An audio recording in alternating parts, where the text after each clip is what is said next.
The ropes within the clock spring may need to be rewound from time to time, especially if the ropes have unraveled from the clock spring or if the user wants the ropes tighter.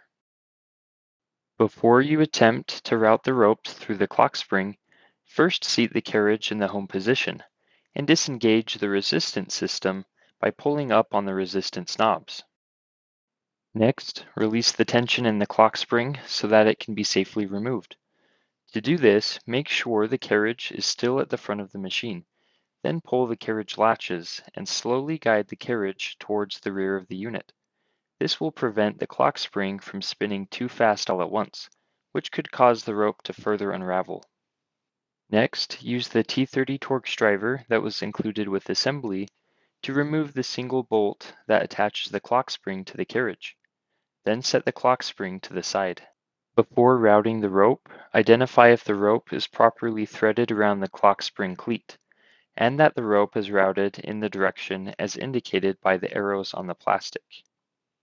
For the purposes of this video, we will assume that the rope is wound incorrectly and needs to be rerouted. First, unthread the rope from the clock spring. Wind it through the opening and around the cleat, then back through the opening as shown. It may help to use a flathead screwdriver to press the rope down. Next, wind the rope around the clock spring in the direction indicated by the arrow, but do not wind it more than 5 turns. When done correctly, the rope should not extend above the top of the clock spring. Align the holes in the underside of the carriage with the nubs of the clock spring, then reattach the bolt.